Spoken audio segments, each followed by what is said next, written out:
Welcome to Some Secret Place. I'm your host Gemma. I've been a practicing Wiccan for just shy of 20 years, and in this episode I'm going to be talking about altars. What is an altar? Well, an altar is a dedicated space, however small, that you use as a focus for your spiritual and magical work. It's different from a shrine in that a shrine is just for worship and remembrance of ancestors and gods, whereas an altar is a working area where you go to focus during rituals, during spellcraft, and during sabbats. There are two different types of altars, permanent and semi-permanent. A permanent altar stays up all the time, and a semi-permanent altar goes up, gets used, and gets taken down again. The type of altar that I have personally is a semi-permanent altar because I have a young child who likes to run in and pick up all the shiny crystals. So I like to put my sacred things away where she can't get at them, and or on high shelves where she can't get at them, and where they are safe. The type of altar that you need is entirely up to you and your life situation. If you feel like you have space in your house for a permanent altar, then by all means, you should have one. But if you don't, or if you want to keep your practice secret, then a semi-permanent altar is just as good and just as valid. What kind of altars can you work with at home? Well, there are several different types of altars that you can use and get going straight away. The first one is a one-object altar. Very, very simple. One thing that you can use to focus your spiritual energy on. It can be a candle that you light. It can be a crystal that you have just on its own. Or it can be a crystal that's kept wrapped most of the time and then you open it out when you want to use it. It can be a statue of a god or a goddess that is used for spellcraft to talk to when you are doing your rituals. And you could have water, you could have salt. Whatever helps you to focus on your magical intention and your magical work is what you can have on your altar. The simplest thing is just one item. The next step up from there is just to add more things. I, for example, have a goddess and a god candle.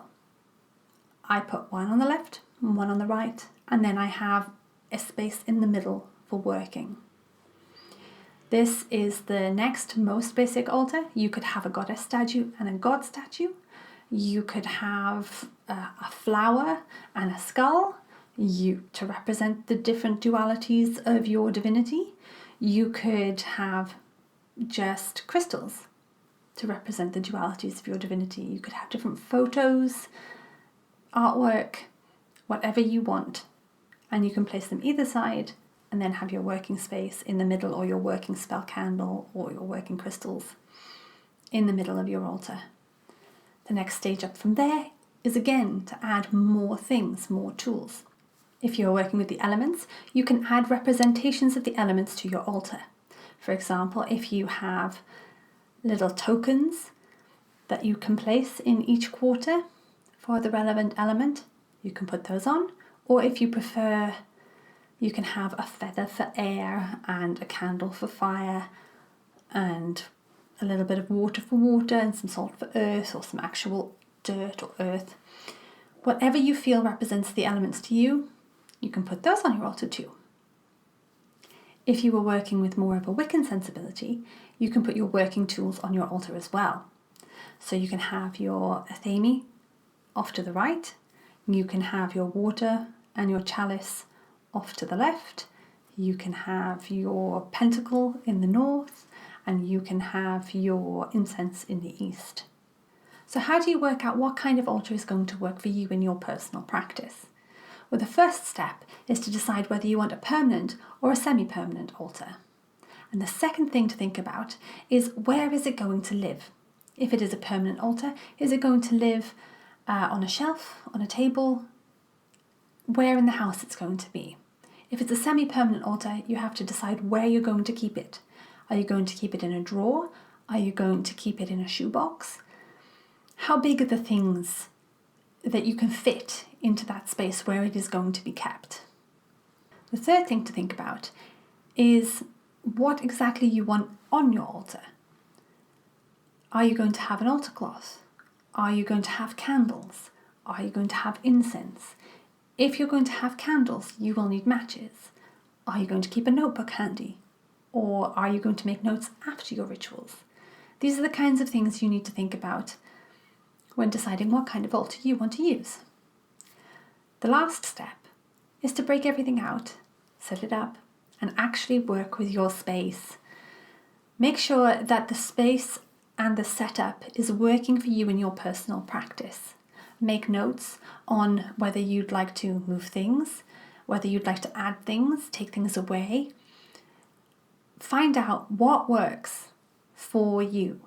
This is your personal space, this is your sacred space, and it must work for you and your practice. Nobody else can tell you where to put things, no one else can tell you what feels right for you. I can give you tips on what to try, but you have to be the one to decide whether or not you keep using that method as a method of personal practice. That's all there is to altars. Altars really are just a place where you can come, sit, be with your spiritual self, and work your magic.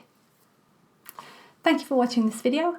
If you enjoyed this content, please subscribe to my channel, and if you liked it, give me a thumbs up. If you would like me to cover a certain thing or talk about a certain thing in these videos, please do let me know in the comments down below, and I shall try my best to do so. Thank you for watching. Merry meet, merry part, and merry meet again.